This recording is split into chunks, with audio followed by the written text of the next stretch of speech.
Lesson 9. The Technique of Force. The term force in vocal expression is more than volume. Forceful speech also has energy and emotion behind it. Volume is an important part of the force technique. To add force to what I'm saying, I have to add emotion and energy. This will depend on the circumstances. Force adds life and vitality to what we say. There are three general forms of vocal force. Light force has energy and emotion with light level of volume. Medium force contains energy and emotion and a medium level of volume. Full force is used to express intense feeling and has a high level of all three elements. Let's examine these three types of force in action. Obviously, in any type of forceful speech, they may overlap each other. This is only natural, as speech is a flexible and changing medium of expression.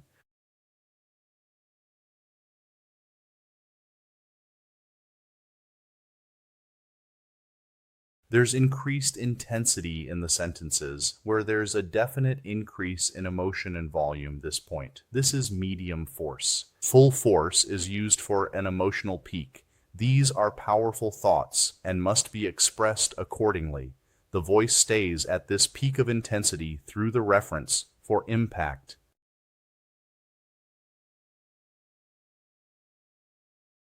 Light force has energy and emotion, but a lower level of volume. It would fit an introduction of this kind. The Good Life Happy Hour. True stories of personal pursuit of peace of mind. Today's dramatic story is about Jacob Johnson, a young college student, and his courageous challenge with a progressively paralyzing disease. Medium force has energy and emotion and a medium amount of volume. It would be more fitting for this type of introduction.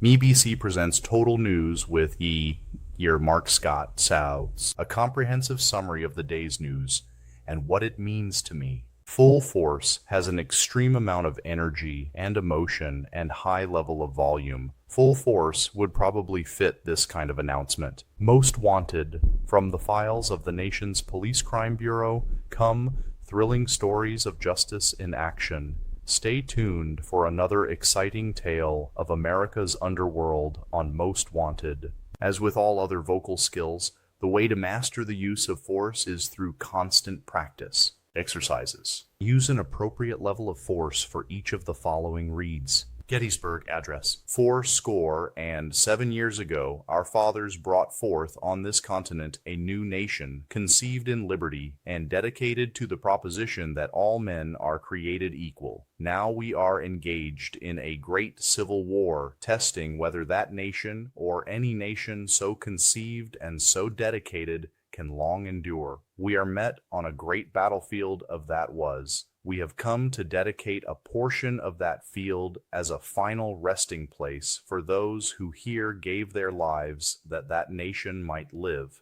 It is altogether fitting and proper that we should do this, but in a larger sense, we cannot dedicate, we cannot consecrate, we cannot hallow this ground. The brave men, living and dead, who struggled here have consecrated it far above our poor power to add or to detract. The world will little note nor long remember what we say here, but it can never forget what they did here. It is for us, the living, rather to be dedicated here to the advanced. It is rather for us to be here dedicated to the great task remaining before us, that from these honored dead we take increased devotion to that cause for which they gave the last full measure of devotion, that we here highly resolve that these dead shall not have died in vain, that this nation under God shall have a new birth of freedom, and that government of the people, by the people, for the people, shall not perish for the earth. Lesson 10. The Melody of Speech. Variations in pace. In singing, our voices jump quickly from one note to another. In speech, our voices guide up and down the scale of pitch. The bending of the voice that carries us from one pitch to another is called intonation, or the melody of speech. Intonation and stress are very closely related. The important words in a sentence, the words that carry the most meaning, are usually lifted well above the normal level of pitch. Changes in intonation produce changes in meaning. Let's take a simple sentence as an example. and shift the intonation from one word to another and see what happens to the meaning.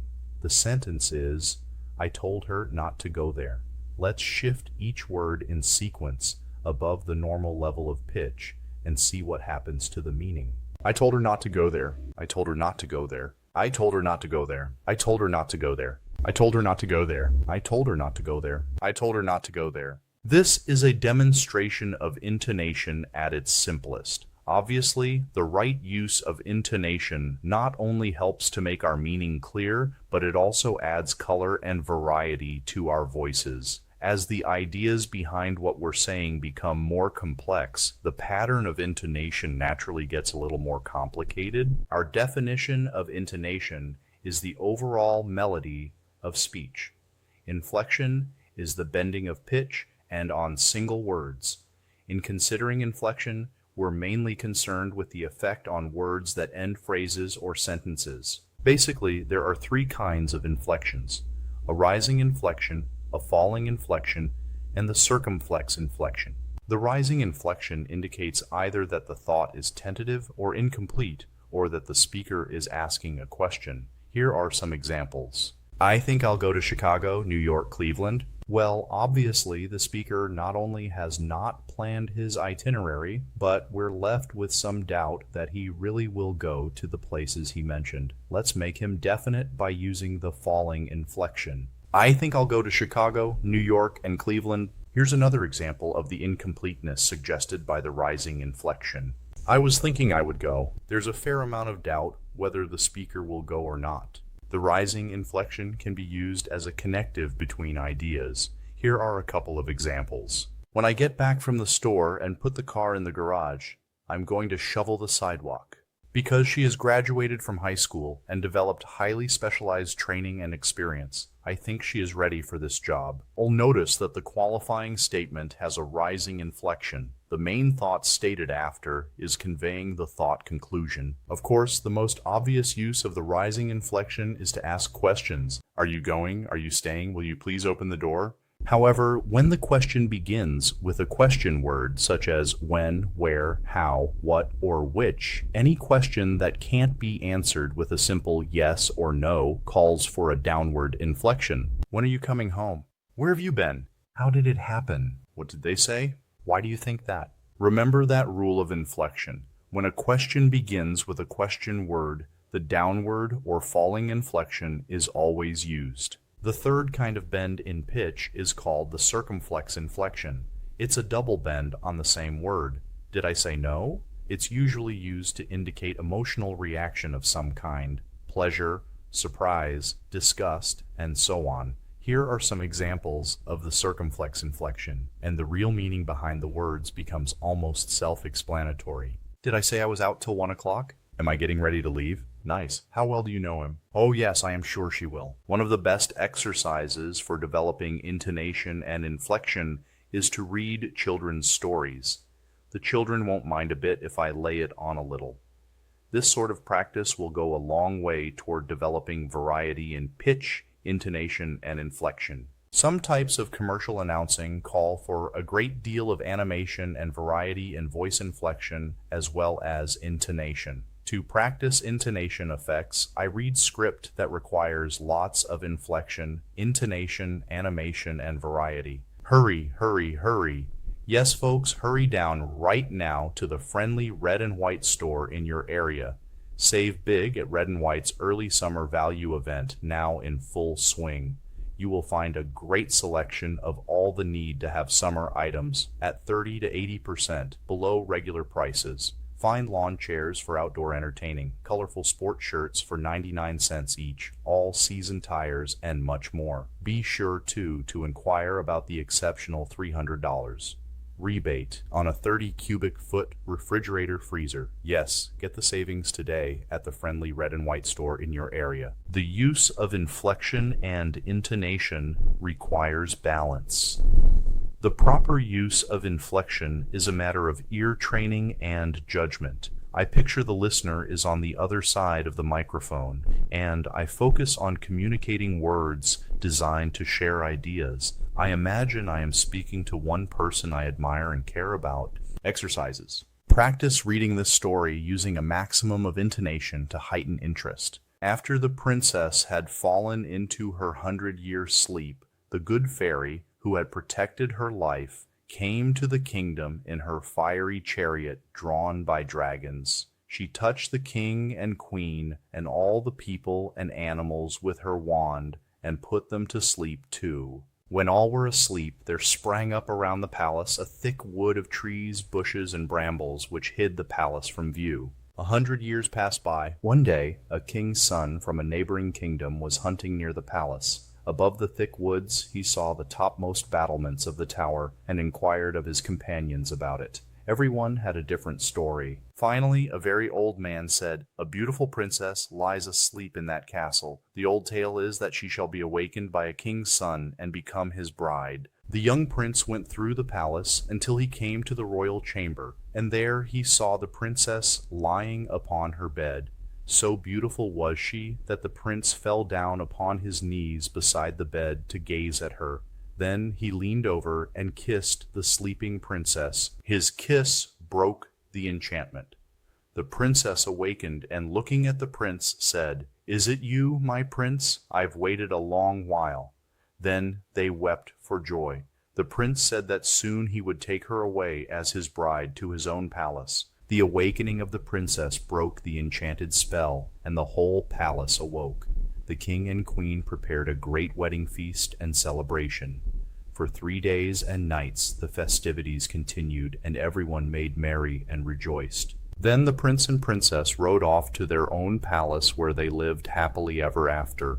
Read the following item using an exclamatory final inflection as indicated. This will be the day when all of God's children will be able to sing with new meaning. "My country, 'tis of thee, sweet land of liberty, of thee I sing. Land where my fathers died, land of the pilgrim's pride, from every mountainside let freedom ring." And if America is to be a great nation, this must become true. So let freedom ring from the prodigious hilltops of New Hampshire. Let freedom ring from the mighty mountains of New York. Let freedom ring from the heightening Alleghenies of Pennsylvania. Let freedom ring from the snow-capped Rockies of Colorado. Let freedom ring from the curvaceous peaks of California. But not only that.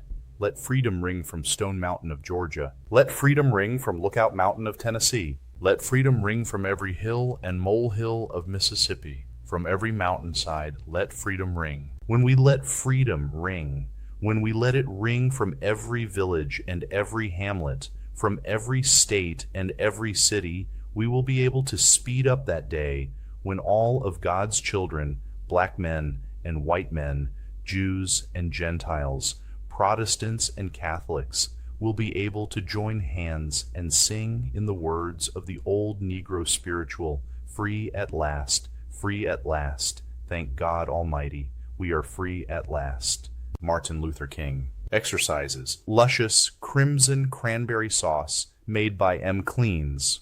What a delicious companion to my Easter meal. Whether I plan on serving ham, chicken, or turkey, roast or fowl, there's nothing quite like the tantalizing, tangy, sweet taste of M. Clean's cranberry sauce to bring out the full flavor of the meat. Your whole family will enjoy the especially good taste of M. Clean's cranberry sauce because McLean's gives a new kind of sparkle to a traditional Easter dinner. Choose from the shimmering, smooth, jellied style or the hearty, whole berry kind. Either way, I make every bite a sheer delight. Remember, M. Clean's uses only the very best cranberries to make the very best sauce. Get some at the grocer's today. I get the best when I buy M. Clean's, first name in cranberry sauce. Exercises. The best hamburgers grilled over an open fire to just the right degree of tender juiciness. You're a Burger Chef family, and for crisp French fries and hot dogs and thick shakes and hot roast beef on a bun, that makes me part of the Burger Chef family too. I enjoy that kind of good eating while seated at a table in comfort and warmth. Well, you're definitely the kind of people who have been leaving home to eat at the new Burger Chef restaurants. So here's what to do. Round up the family and tell them to put on their best appetites. Burger Chef prices won't put a dent in the wallet. Now, get in the car and drive to the nearest Burger Chef restaurant. Don't let the weather stop you, because no matter what it's like outside, You'll all be sitting inside, warm and comfortable. Watch for the friendly Burger Chef sign and bright orange roof. Burger Chef, where you'll enjoy food good enough to leave home for. Exercises. Denim slacks, denim skirts, denim jackets, denim shirts. The Corral has your style and your size. It's the one place in town for the look I like in Western gear. The Corral, specializing in all the famous brand jeans for men, women, and children in regular, slim line, and rodeo styles in store tailored to fit. The Corral is the only store of its kind in Toronto with a complete selection of denim and leather, as well as the best in cowboy boots, genuine leather jackets, square dance dresses, and ruffled shirts. So rope yourself onto the scene with a Rough Rider Wrangler dude look. From the Corral, 5121 Parkview Avenue West. We have great gifts for family and friends, with a wide variety of leather novelty items and leather accessories too. The Corral, 5121 Parkview Avenue West. We specialize in Western wear.